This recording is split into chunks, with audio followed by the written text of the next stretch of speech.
sometimes when working with color, you gotta like get it all hashed in there before you can really even tell what you're seeing.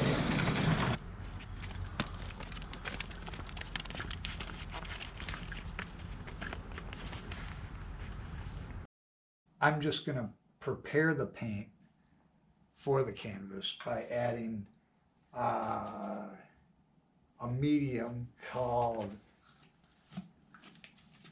Galkid Light made by Gamblin.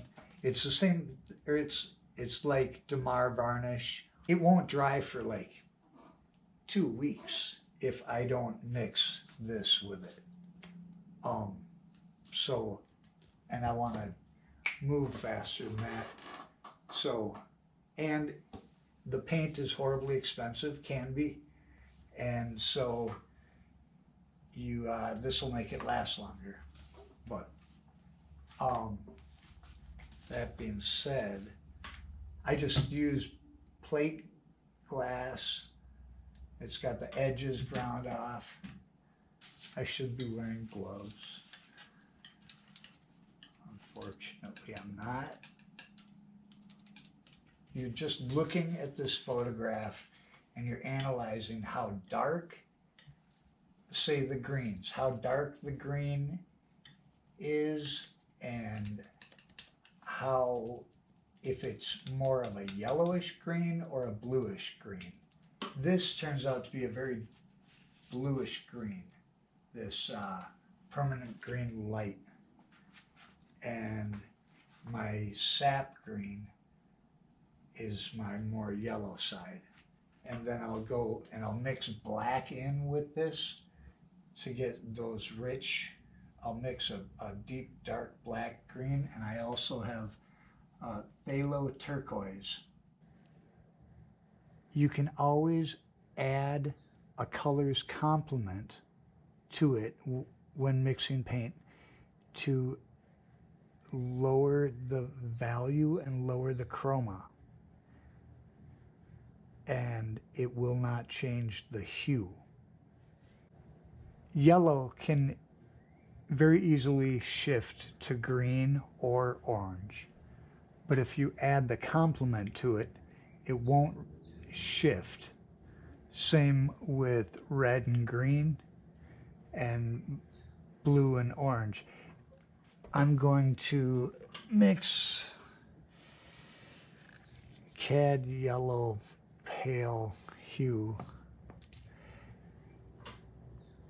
with dioxide purple. Just a little bit, you know. And I don't even know if I'm going to use this color.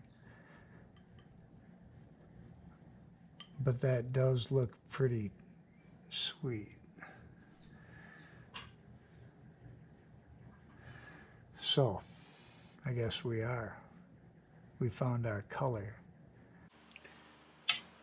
So there we have a gradient to, some of this stuff is just really dark yellows. Like this is a whole flower back there that it is in cast shadow. So the whole thing is this putrid green, but some areas of it are very dark. And so I mixed up a gradient.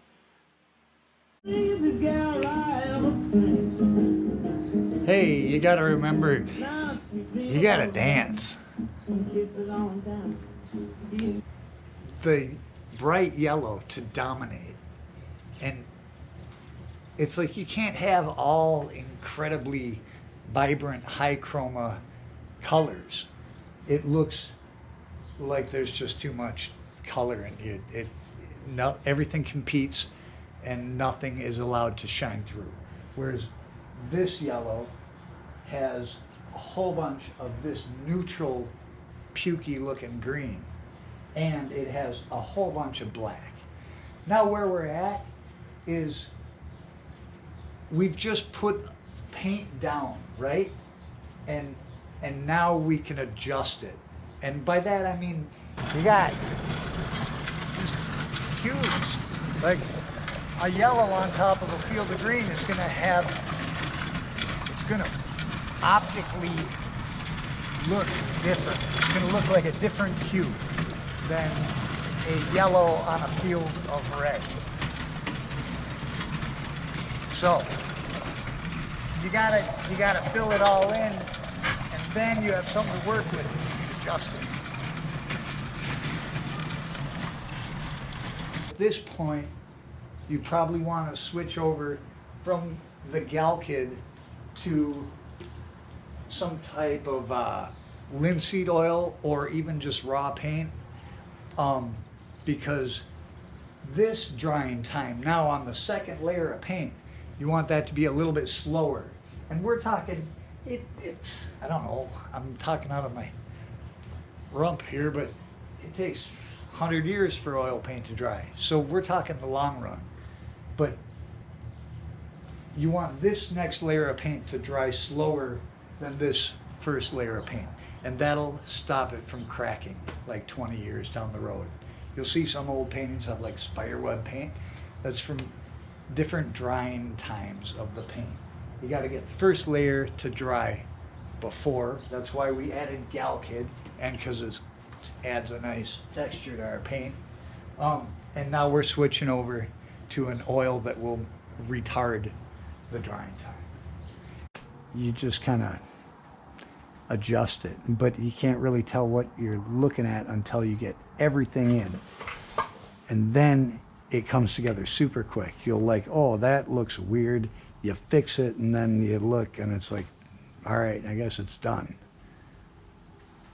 The most important thing I would want you to get out of this video would be if you can add a color's complement to alter its chroma. I said value earlier, but it's not always wrong.